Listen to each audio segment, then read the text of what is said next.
So we're with Celeste Bell, daughter of Styrene of X-ray Spex, who's just released an amazing biography, which is out now, and the shots you should all read. And has written uh, amazing film. And she's really like a curator of her mum's Legacy. And also today she's going to be talking about zines and DIY cultures.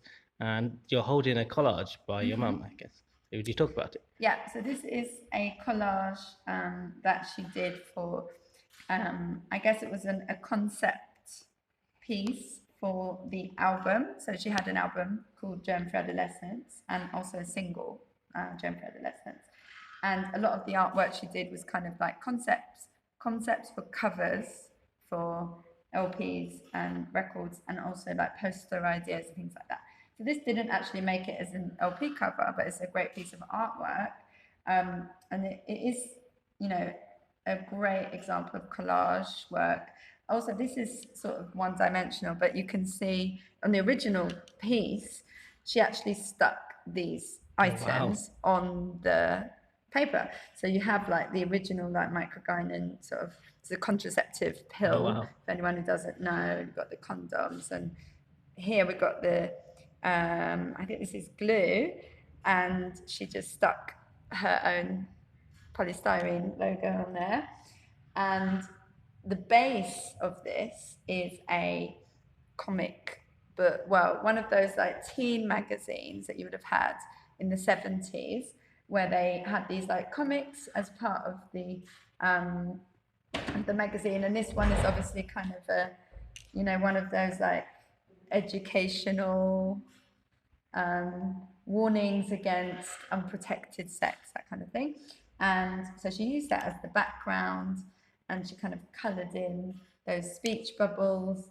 And then she just did a lot of writing with words, kind of, or concepts from the song Gem for Adolescence. I think she used pet crayon and felt tip pens. So this is just something anyone could really create. You don't need to have amazing art skills to do this, but you need to have just a good eye, and also you need to be really clear about what you want to transmit. It's not about just sticking loads of random stuff together without, you know, kind of a clear idea of what you want to do with it. Okay, cool. And I think given I'd say the song "Typical Girls," and I think do you see this as like ripping apart women's magazines and like the how women were presented in the mainstream, I guess? Yeah, so you could see this. I mean, one way you could approach making a zine is by, because this is not a zine. This is a bit of collage artwork, but in a zine, you do have a lot of collage aspects.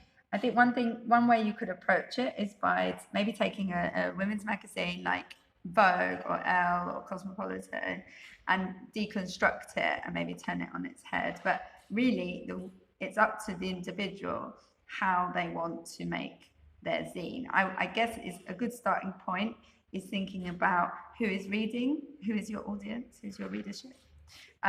Who do you want to read this? What do you want them to get out of it? You do need to have some maybe writing skills as well, because it's good to maybe write some text. You could type that out. If you have access to a typewriter, that would be amazing. Or you could just do it by hand. Or if you have time, you can just go through existing magazines and you can just take words and then you can cut them out and then you can stick them together. I mean, that would be the original punk way of doing it, and or even going letter by letter. And that was like a real part of the punk aesthetic, was that like taking those words from newspapers, cutting them out, and then sticking them together to make a new word. It is very time consuming. So I think to make a good zine that's full of content, this should be a project that's, you know, done over a few weeks, even months, because it requires a lot of like actual handwork, and it would be a lot quicker if you did it all, you know, using a computer. So we don't want to use computers. We want to get away from that and make something real. Sure. Thank you. Thank you.